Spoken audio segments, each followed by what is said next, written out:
There once was an American citizen living with his new family in Vermont and had been a Congregationalist. One day, a Congregationalist preacher moved into the town next door and started his version of New Congregationalists. And it was such that it was apocalyptic in nature, prophecy, Hebrew as an angelic tongue, using Jewish mysticism, which involved certain methods of coded communications to understand the Bible. And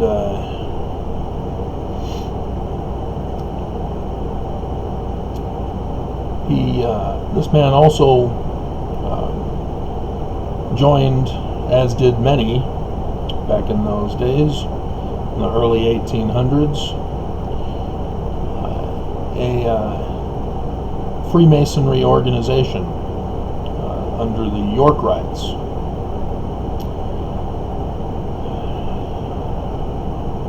The Congregationalist organization that he was a part of had ceased to operate as a failed prophecy, sort of dispelled the church. And with failed methods of farming and other means of employment, the state of Vermont had laws that banished people in poverty. And so he and his family were forced to leave. And they came to Palmyra, New York. And still struggling to find work, he was elevated to a Master Mason in a York Lodge there in Canandaigua, New York, just south of Palmyra. And because he had become a Master Mason, he was therefore granted a farm in Manchester, halfway between Palmyra and Canandaigua, that he could try to farm, to take care of his family, and try to make some money as well.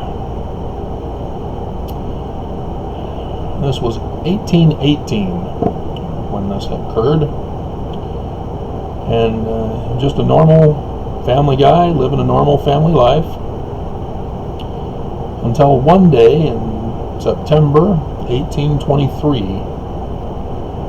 a man came to Canandaigua, to the lodge where this man was the Master Mason.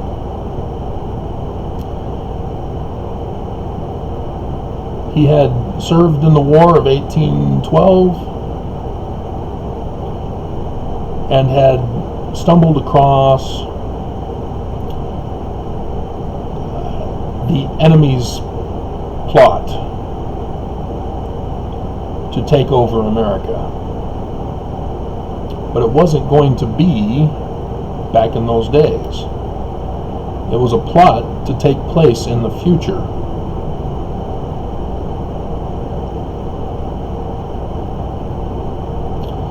He had learned that they were using the Bible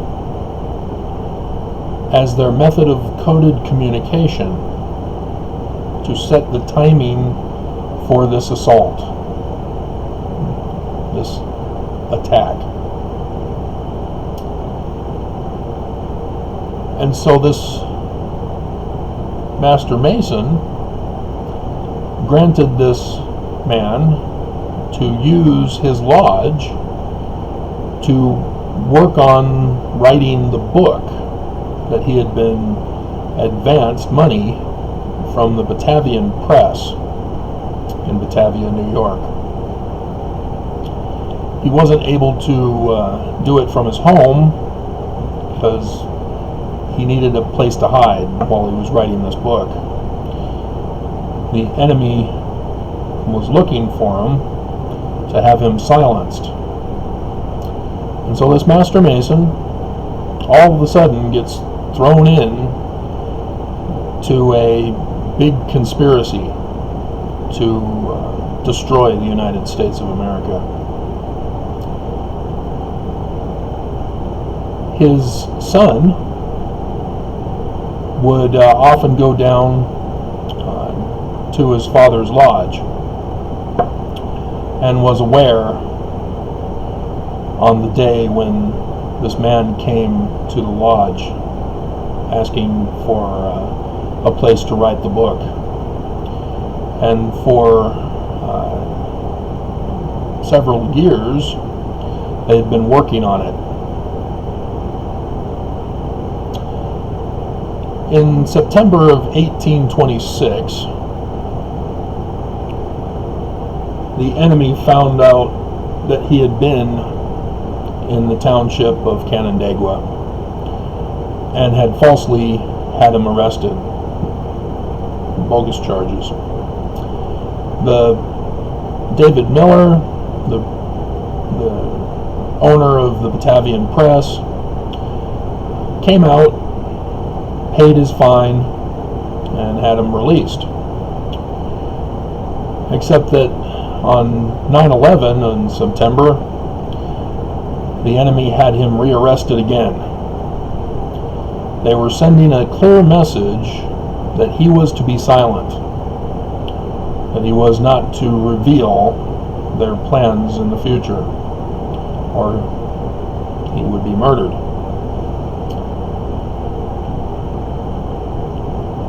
And so, as the Master Mason, it was his duty to care for the brothers of his lodge, especially those brothers who were guests. And so, in order to get the book published, it was necessary to help this man flee the country for his safety. And several Mason brothers took him up to Niagara Falls, where a Thomas Monroe had found them and was going to expose them. And of necessity, he had to be killed. And they used his body to plant this man's clothing on, so that this man could escape and be presumed dead. Unfortunately, the man had a wife who identified his body in the lake. And so, despite other York Rite Masons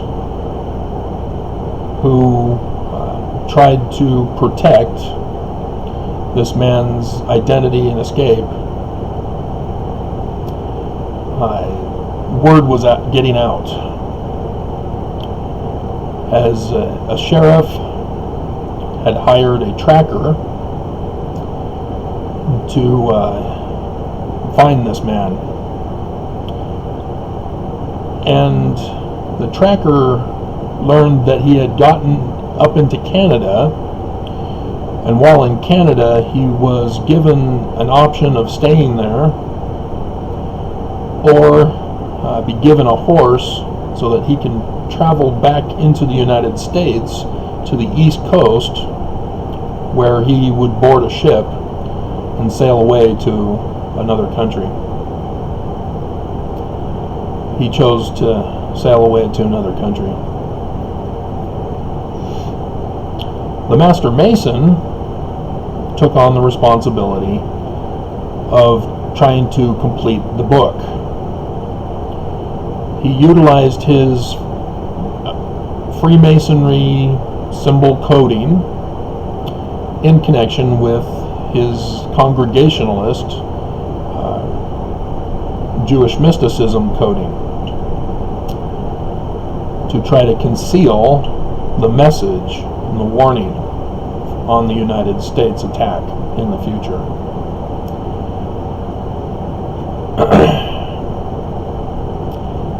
But he couldn't do it himself.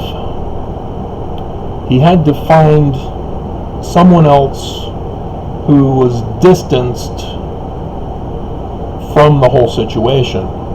The Batavian Press, in order to recover some of their money as best as possible, published a book about the first three ranks in both Scottish Rites and York Rites Freemasonry. The third rank being a Master Mason. And it wasn't the book that this man was working on. And it was hope that people would believe that that was the book that he had either died or disappeared for. And so this Master Mason had found a man who was living in Ohio.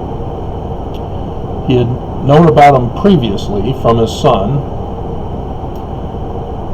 and knew that he had been in possession of a library of books. He would hang out in Pittsburgh at the press there, and would acquire new publications that would come out, as well as other publications, as he loved to read, as well as for his sermons. Because of a childhood accident, he was unable to effectively write his own sermons, and so he needed inspiration from others to write his sermons. And so he had this ability was known to the Master Mason, and so he was hired to work on finishing the manuscript of the man who had been disappeared. And the Master Mason's son was assigned to distract the man who would pay for the publication of the book, because this person who was used to pay for the publication of the book wanted to be involved. And in order to distract him, the son had to use the coding of his father's Freemasonry and Congregationalist Jewish mysticism to describe what he had obtained. And he wanted this, the money man was so excited and interested that he wanted to be a part of it. He wanted to see it. The son had to say, "Oh no, I can't show it to anybody." And he asked for some of the writing on the manuscript. So the son obliged, gave him a little strip of paper with what he had written down. The money man then immediately took it to New York to get it verified, and came back and informed the son. And so as a result, they learned of other books that this person in Ohio could utilize for the manuscript that they were actually working on. And when this man in Ohio had gotten 116 pages completed, which wasn't much of what the Ohio man did, because that was what the original man who had to be disappeared had developed. Those 116 pages were obtained by the money man, taking advantage of the son. He had just lost his firstborn son and was distraught and was taken advantage of, as this money man took it back to his home in Palmyra, where he was on a committee that would need to know about the information on these 116 pages. And so the Master Mason was upset. They now had to figure out a different way to write the book. But knowing the man in Ohio, he already had a document that had not been published. And it was hoped, therefore, that nobody would know of it. And so that was planned to be utilized instead of the man who has disappeared's manuscripts, to replace the major template of the book. And they had to, the Master Mason father was then required to rewrite the 116 pages. And did so utilizing his Congregationalist Jewish mysticism and his York Rites Freemasonry.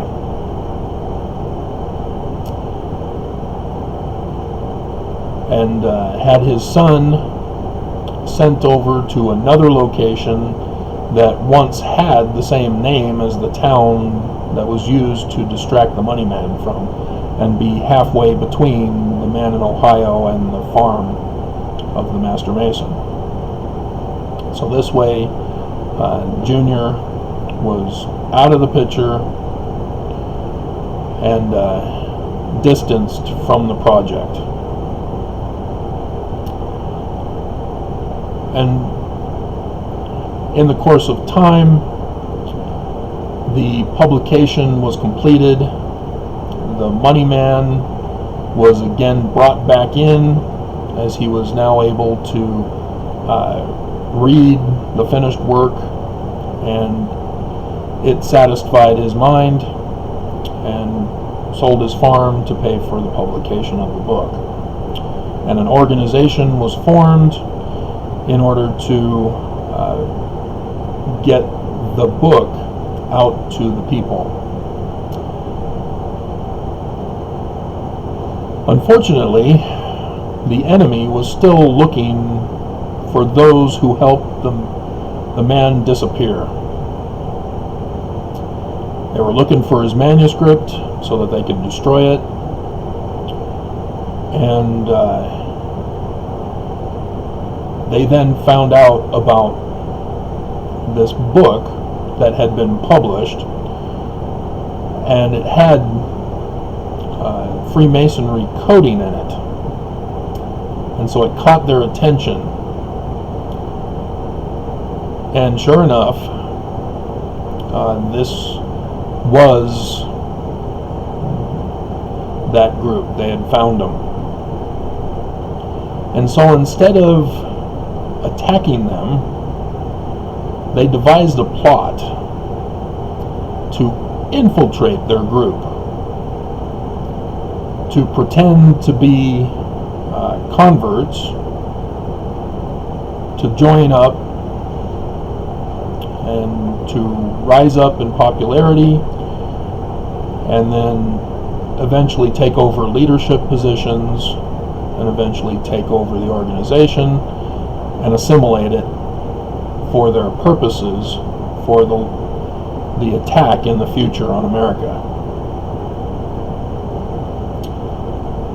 And the Master Mason and his son realized that that's what was going on.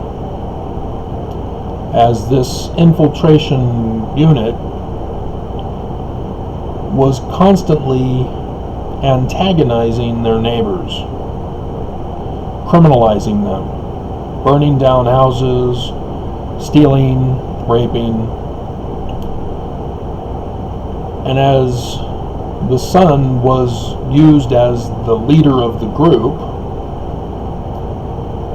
he was the one that the law came after time and time again. This was all part of their infiltration plans, was to get the leader out of the picture, get him locked up, just like the original man who had to be disappeared. But the law could not hold him because he was innocent. And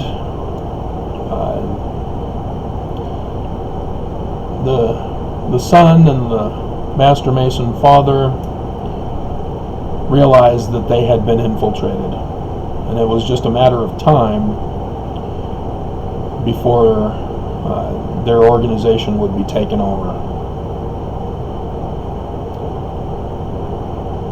It was hoped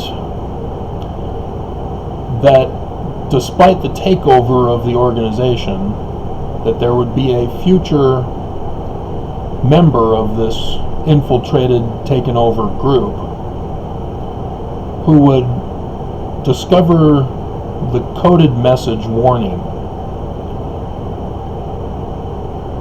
and that a resistance would be formed to save America from the fate that was plotted against.